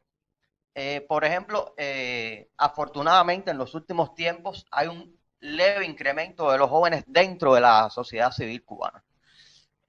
Pero tenemos el primer problema. Muchos de los jóvenes que tienen inquietudes no están preparados. Tienen sus inquietudes, pero no conocen los conceptos básicos por los que quieren un cambio en el país, o sea, los conceptos de democracia, derechos humanos, estos conceptos que no se manejan dentro del sistema educativo cubano. En el pequeño proyecto en el que yo estoy trabajando ahora, en la Fundación Sucesores, hemos organizado unos pequeños cursos donde, ¿qué hacemos? Facilitar el intercambio primero de los jóvenes con líderes de la sociedad civil independiente, como Giovanni Sánchez, Kirenia Ayalit, algunos jóvenes que tienen la posibilidad, que sean de nueva inserción y tienen la posibilidad de ver el trabajo que realizan las distintas organizaciones de la sociedad civil. ¿Con qué objetivo? Estos jóvenes posteriormente pueden insertarse dentro de esta gama de organizaciones o partidos políticos en los que ellos se sientan afines con el trabajo que realizan. Y para ello, lo primero es lograr su preparación, que ellos sepan qué es lo que quieren, qué queremos lograr en la lucha que estamos llevando dentro de la sociedad civil cubana, o sea, la lucha por la democratización de nuestro país. Y las herramientas básicas, ir más allá del discurso político, que hay una cosa real. A la sociedad cubana actual le interesa más los problemas sociales que enfrenta que el discurso político. Es más atractivo cuando le hablas de sus problemas sociales que de violaciones de derechos humanos, etcétera. Sí, ahora les voy a pasar con Saúl Raúl Kiala Valdés, de la Juventud Socialdemócrata de Cuba. Sí, buenas tardes. Me nombro Saúl Raúl Kiala Velázquez, líder de la Juventud del Partido Socialdemócrata de Cuba. Y algo muy fundamental para la juventud que en este día cotidiano, ¿no?, se evidencia cada vez más, es el incremento de ellos mismos por causas de la sociedad civil y partidos políticos y organizaciones políticas ir progresando en base y sobre la base de llegarle a la misma juventud para formarla como bloque, ¿no?, que puedan lograr objetivos concretos y tener una mayor adentración en lo que es la política como tal que se viene llevando sobre la oposición y la sociedad civil como bloque. Y bueno, la juventud es muy importante que deje la indiferencia, ¿no?, y se adentre en estos caminos más políticos para poder lograr objetivos reales y concretos. Gracias. Sí, ahora, Fran Ernesto quiere decirles algo muy rápido. Bien, miren, el Centro Cultural Independiente Guillermo Cabrera Infante, en coordinación con el CAT, con Paulina y con Parladen, hemos estado en estos días trabajando en una idea de cómo imbricar a la juventud toda de la América en una forma en que se pueda conocer nuestra realidad y irle a la contra a lo que la oficialidad pretende enseñar al mundo. Estamos trabajando en la idea de crear un festival de audiovisuales independientes que vaya desde el Bravo hasta la Patagonia, donde todos los jóvenes amantes de la libertad y la democracia puedan exponer materiales audiovisuales con su punto de vista, con las realidades de sus pueblos, con lo que está pasando, y de esta manera poder imbricar a todos los jóvenes. De alguna manera sabemos que acá en Cuba va a ser un poco difícil de hacerlo. Podríamos buscar algún país que sirva de sede para esto, que sea, claro está, neutral, donde la oficialidad comunista no pueda atacarnos de alguna manera. Y pienso que sería una forma muy a la cultura, muy a esta forma de llegarle al pueblo con este lenguaje universal y que exponga nuestra realidad desde la óptica y perspectiva de los artistas, de los creadores independientes del mundo, de la juventud, que se muestre realmente lo que está pasando, pero con un sentido de festival, con una cosa que pueda unir, en una cosa que el mundo vea la hermandad de todos estos pueblos que se unan en este festival como tal. Estamos trabajando y desarrollando la idea. Si a ustedes les parece, están invitados igual a participar en esta idea. Muchas gracias por la propuesta. Tenemos que cerrar en 15 minutos, así que me gustaría darle la palabra a Ernesto para que nos cuente un poco del tema de juventud en Venezuela. Bueno, buenas tardes. Mi nombre es Ernesto Tinoco, coordinador de Voluntad Popular en Argentina, el Partido Leopoldo López, y directivo de la organización Asociación para la Democracia en las Américas. Voy a ser breve, pero creo que este mensaje va más dirigido hacia los argentinos, porque obviamente en Cuba ya lo vivieron y nosotros lo estamos viviendo en Venezuela. Digamos que los procesos de participación juveniles dentro de la política y de la sociedad en mi país fue muy vaga durante la década de los 80 y de los 90. Esto llevó a que la política solamente quedara en manos de los grupos de personas mayores, quizás nuestros padres y abuelos, que fueron, digamos que, los herederos de la lucha por la última dictadura que hubo en Venezuela, que terminó en el año 58, perdón. Desde allí, mientras todos los países latinoamericanos vivían en dictadura, Venezuela vivía una democracia plena. Hoy en día se invierten los papeles. Venezuela está en una dictadura y los países latinoamericanos van caminando hacia democracia y en otros casos, como Argentina, hacia una dictadura. O, digamos, un sistema totalitarista. ¿El por qué? Bueno, los jóvenes durante mucho tiempo dejaron de participar, dejaron de votar, dejaron de formar parte de ONGs, dejaron de estar en el ámbito social. Esto llevó a que en el año 98 estas cúpulas de personas mayores que controlaban el poder montaran a Hugo Chávez Frías cansado de no poder estar en el poder. Y bueno, todos conocemos lo que ha pasado durante estos 16 años de gobierno en Venezuela. ¿Cuál es el papel de la juventud dentro de la sociedad? No solo en la política, de la sociedad. Es activarse. Activarse desde lo cultural en un discurso, digamos, de libertades. En un discurso en el cual puedan influir en otros de menos nivel de educación y nivel de sectores económicos más bajos, no tratando de imponerle una idea, no tratando de venderle, digamos que la vida que nosotros vivimos, en donde estamos medianamente cómodos, cuando ellos están pasando problemas, es ponernos en los pies de ellos y hablarle de que hay un futuro mejor.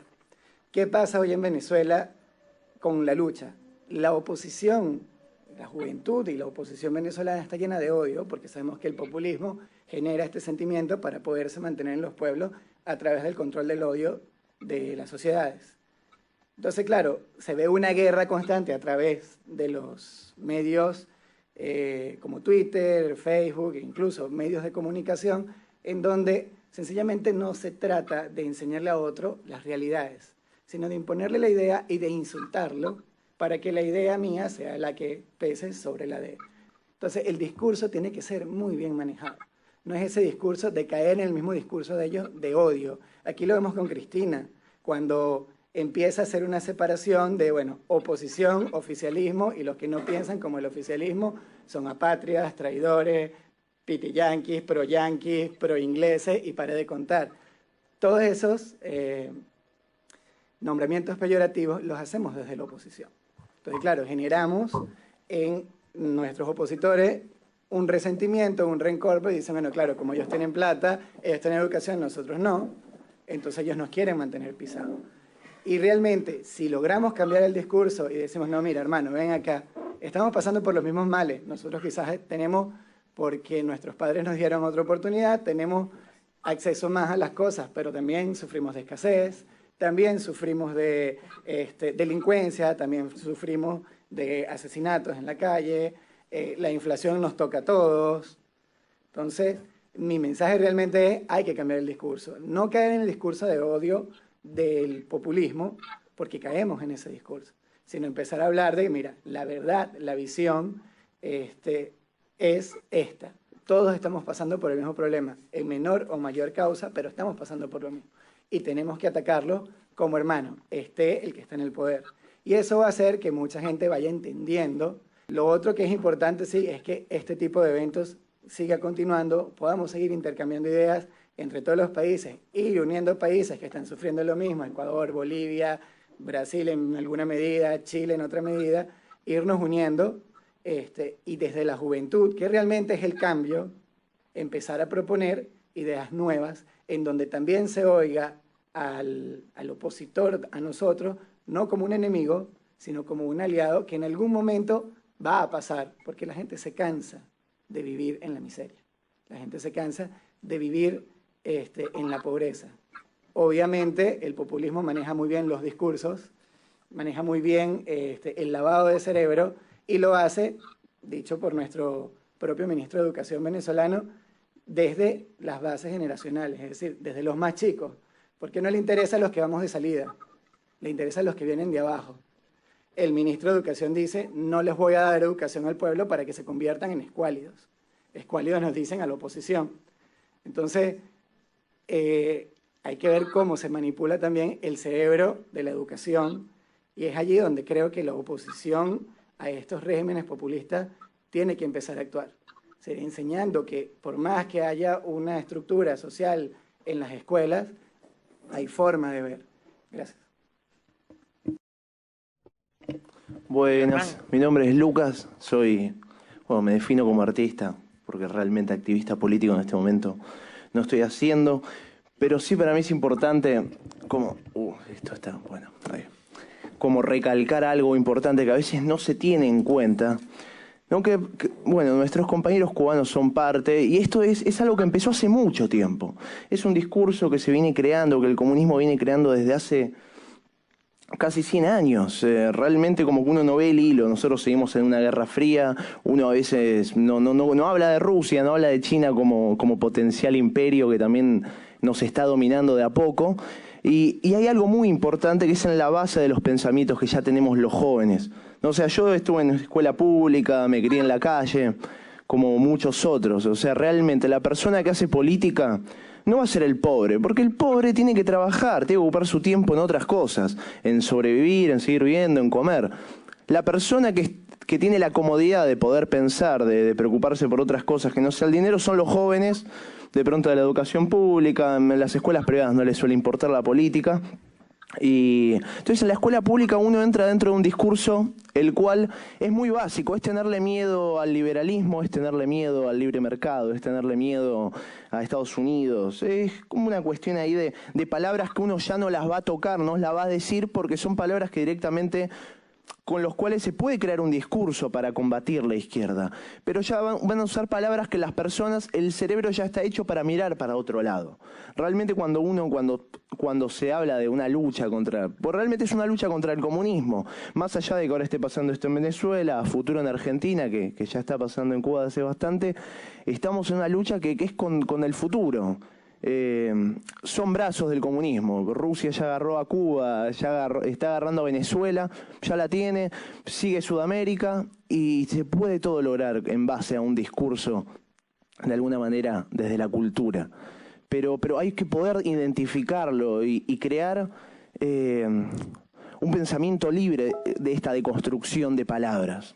Realmente en este momento yo creo que lo que todos luchamos, tanto las personas que tengan ideales de derecha o de izquierda, son las cosas básicas del planeta. Salud, educación, economía estable, que todos tengamos lo más que podamos estar cómodos, que no haya red de trata y esas cosas feas. Pero realmente hay que afrontar, yo creo que el problema como algo completamente serio, como una continuación de la Guerra Fría. Realmente es algo atroz lo que está pasando hoy en día, ¿no? Los compañeros cubanos lo saben, realmente recién decían, hay que actuar, hay que hacer algo. Disculpen que no sepa el nombre, pero el señor de la camisa amarilla hablaba de hacer un movimiento de cine a nivel latinoamericano, lo cual es increíble, pero si uno no descubre desde ahora mismo el discurso que está debajo de la piel del pensamiento de nuestros jóvenes, no va a llegar el mensaje, porque cuando escuchen palabras que ya están manchadas, el cerebro va a mirar para otro lado. Entonces hay que saber cuál es el siguiente paso. Y el siguiente paso claramente va con la cultura. Ahora en el 2015... realmente va a ser un punto muy importante acá en Argentina, puntualmente en Buenos Aires. Es el centro donde el mundo está mirando el arte, acá, en este momento. Tenemos una red de migración que están dando acá, un montón de artistas que vienen a exponer acá, y pensar algo a plan de, antes de que termine el 2015, sería un plan perfecto. Realmente nada, solo quería recalcar eso, la seriedad del asunto. No es algo que está pasando en 3 países, es algo que está pasando en el mundo, no desde hace 10, 15 ni 60 años, hace 100 años hace que está pasando. Esto empezó tal vez con la Primera Guerra Mundial, tal vez desde antes, pero realmente es un tema serio y nos están comiendo el cerebro. De a poco nos están metiendo palabras, nos están haciendo tener miedo de todo y bueno, con un pensamiento cultural general se puede llegar a mucho. Y bueno, todos realmente luchamos por lo mismo, más allá de este 1% del mundo que tiene el poder, ya sea derecha o izquierda. Nosotros como personas buscamos nuestro bienestar y es un mensaje que es posible dar. Realmente es muy posible dar para que no nos engañen más. Solo que hay que poder desarmar esto que ya, este idioma que ya tenemos en la cabeza, que nos han creado, y bueno, poder de alguna vez por todas dejar que la gente piense libremente. Bueno, gracias. Miren, a manera de conclusión, queríamos decir que acá en Cuba tenemos formulado una idea que queremos compartirla con todos ustedes, y esto es a manera de cierre, y es el Foro América. Esto es una idea que surge o sobre la base de imbricar a todas las fuerzas del punto de vista del progreso, del punto de vista de la democracia, tanto de las Américas como de Cuba, que durante tanto tiempo Cuba ha estado excluida de la región, precisamente por el sistema totalitario de gobierno o por la ideología que ha presentado este.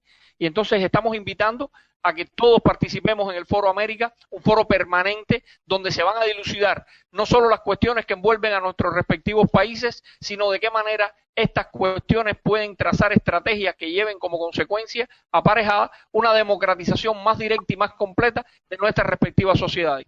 Bueno, por parte de nosotros los cubanos queda abierto la invitación al Foro América y esperamos que todos ustedes, así como sus colegas y amigos, participen de esta propuesta nuestra. Bueno, muchas gracias por la participación. Sé que para ustedes es sumamente difícil y había que hacer mucho para poder estar hoy con nosotros. Y sí, creo que todos los que estamos en esta sala nos gustaría sumarnos a todos los proyectos que luchen realmente por la democracia y por la libertad de las naciones latinoamericanas.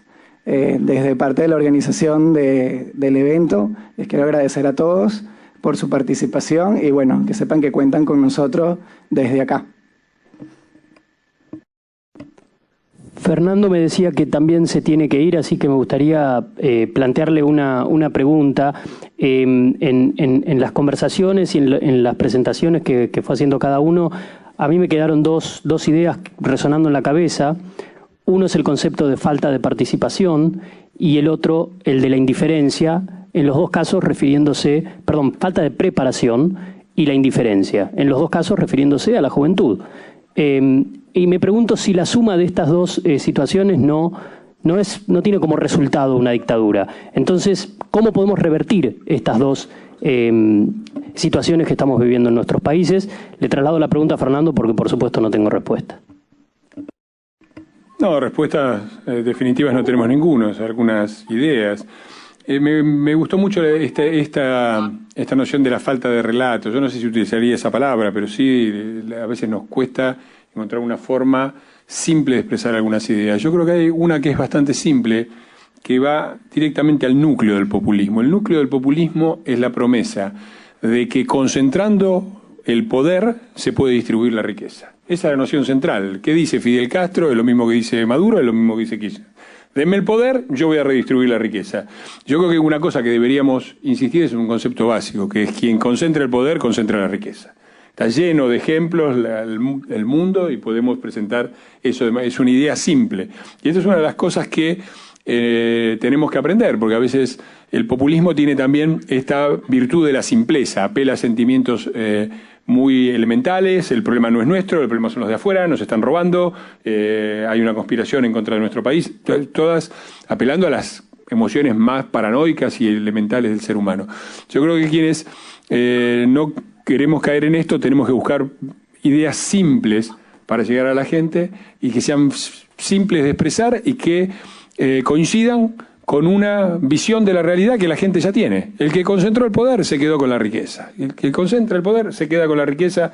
La única forma de distribuir la riqueza es distribuir el poder político, porque cuando las personas tienen poder, pueden hacer valer sus derechos y por lo tanto pueden acceder a mejores condiciones de vida. Si eso no hay una sola experiencia en el mundo de concentración del poder y de distribución de la riqueza en forma simultánea. Y pensaba, bueno, que esa podría ser una cosa y otra cosa podría ser acabar también con la dicotomía entre el arriba y el abajo, es decir, de qué hacemos, si hay que hacer algo arriba o hay que hacer algo abajo, o para decirlo en inglés, si una estrategia tiene que ser top-down o bottom-up y todo eso. A mí me parece que la participación es fundamental, la participación de abajo, el involucramiento, y esto responde un poquito a tu pregunta, Hernán, pero también es muy importante. También alguien decía muy bien, la gente no tiene tiempo, es decir, el ciudadano trabaja todo el día y uno no puede pensar que tenga la claridad y el tiempo para dedicarse a analizar las nuevas tendencias en el mundo global, por ejemplo. Esta es una función específica de los intelectuales, de la élite política, de quienes, como yo siempre digo, yo no construí la casa en la que vivo, ni la heladera que tengo, ni el auto con el que viajo, ni cultivé los vegetales que como. Entonces, alguien me está manteniendo, es la sociedad, y me está sosteniendo para hacer algo. Acá en la Argentina se popularizó. Yo creo que una parte de la crisis argentina ha sido la capacidad que ha tenido el populismo de doblarle, de torcerle la mano, de torcerle el brazo a las élites políticas intelectuales y convencerlos de que tienen que pensar lo mismo que el pueblo. En realidad, el pueblo de alguna manera nos subvenciona para que veamos más, para que estudiemos más, para que veamos cosas que la gente que tiene que trabajar 10 o 12 horas por día no ve. Entonces, esta idea de que los intelectuales piensen exactamente lo mismo que el pueblo es una declaración de inutilidad de los intelectuales. ¿Para qué los queremos? No nos hacen falta, ¿no? Que es donde termina el populismo, ¿no? Creando una clase intelectual adicta y después aniquilando la idea del intelectual libre y el pensador porque está en contra de las grandes mayorías. Me parece que ahí hay una responsabilidad específica de la clase política, de los dirigentes, de la clase intelectual, y me parece que mi respuesta, repito, es mi respuesta personal, es: estamos viviendo en un mundo globalizado, cada vez más observamos que los fenómenos globales y regionales impactan en las tendencias nacionales con más fuerza.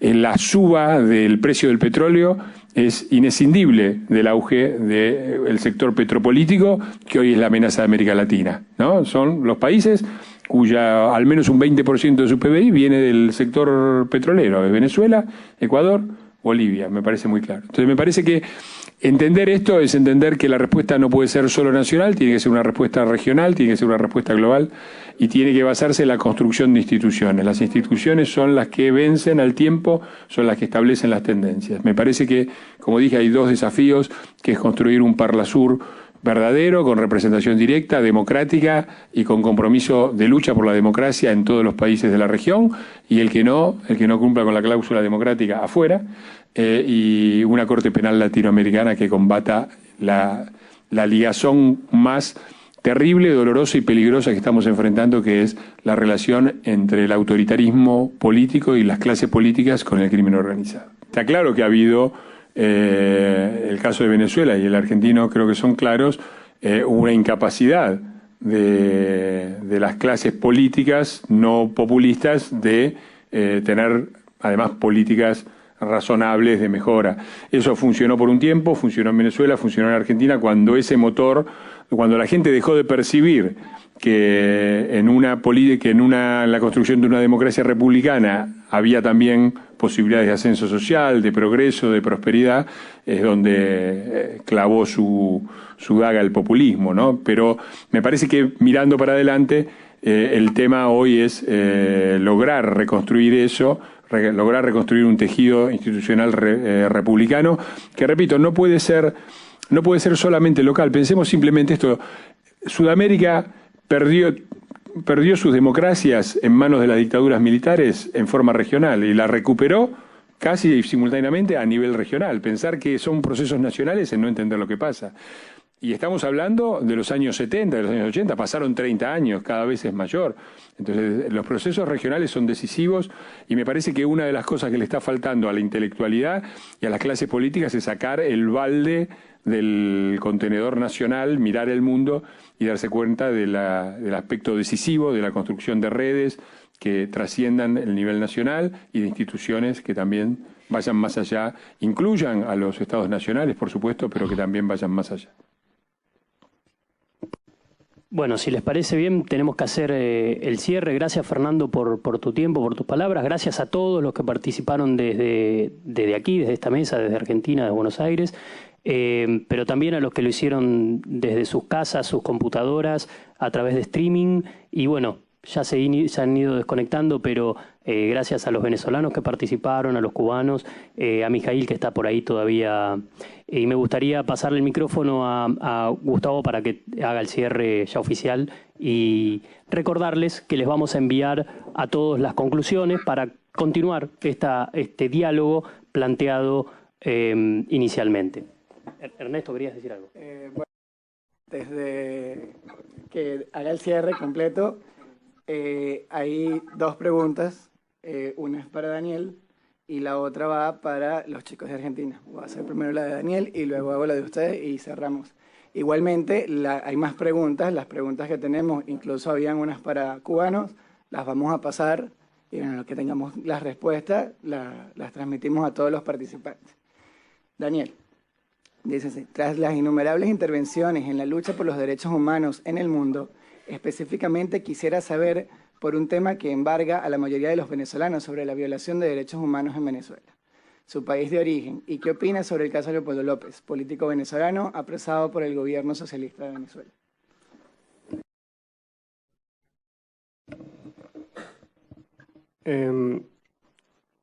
Yo pienso que uno de los peores vicios que nos ha ocurrido en Venezuela como sociedad, y que también lo veo presente en Argentina, es pensar que unos muertos duelen más que otros, o que los derechos humanos pertenecen a un partido político en específico. Creo que eso es un vicio bastante preocupante, pensar eso, que los derechos humanos acaban y terminan en un partido político.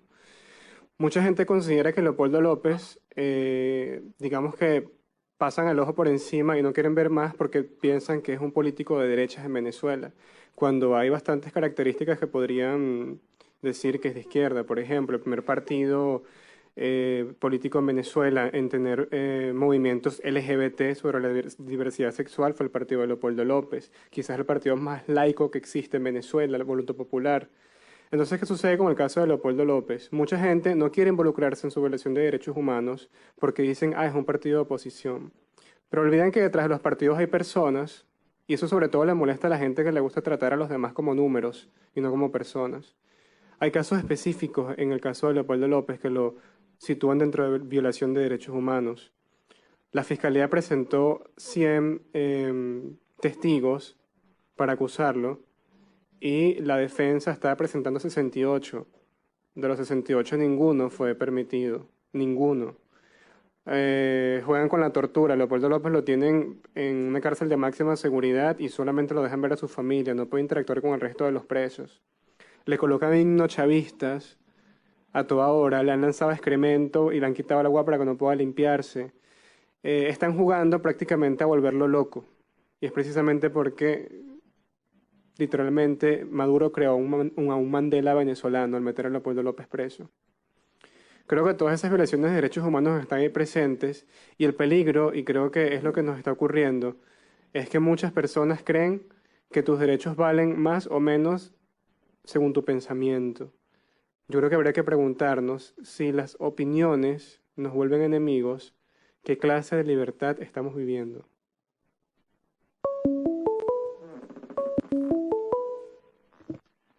Vale, gracias Daniel por la respuesta. Ahora vamos con alguno, no sé quién va a responder de ustedes, pero bueno, hago la pregunta y ustedes deciden.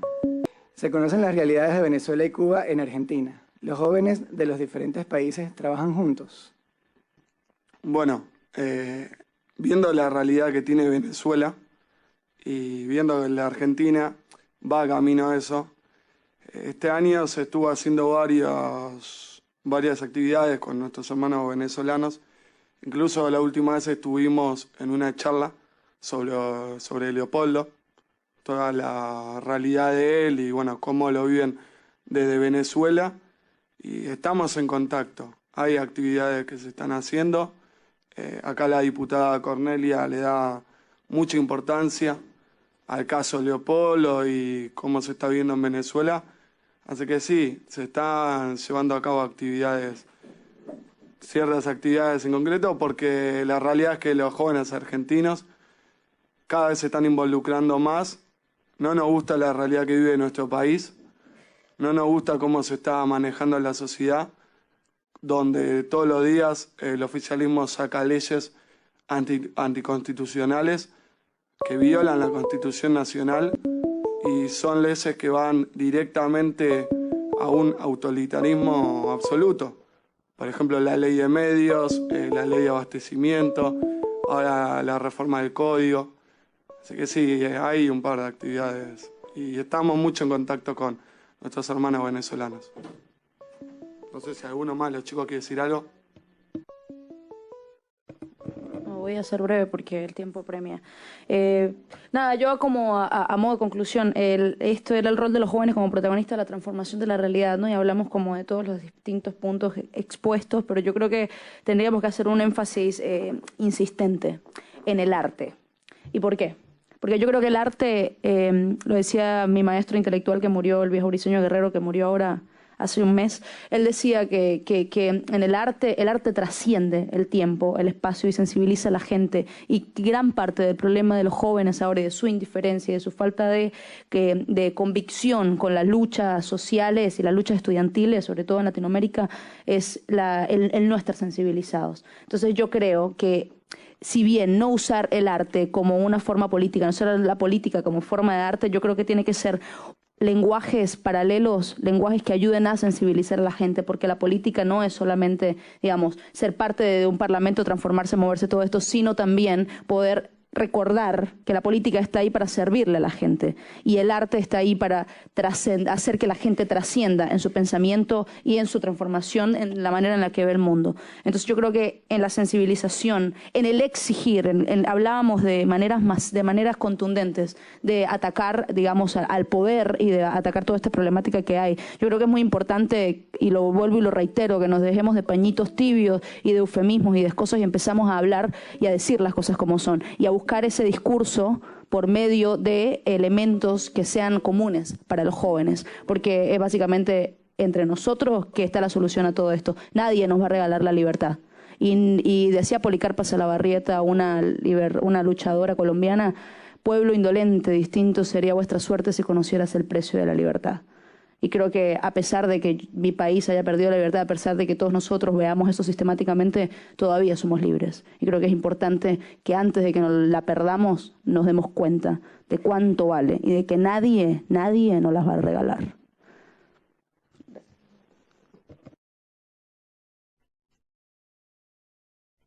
Bueno, entonces muchas gracias a todos por venir nuevamente, a los que están por streaming y a todos ustedes los presentes aquí por participar.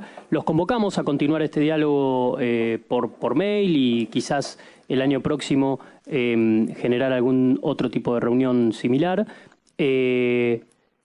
Nada, gracias por venir, felices fiestas, que empiecen bien el 2015 y nos vemos pronto.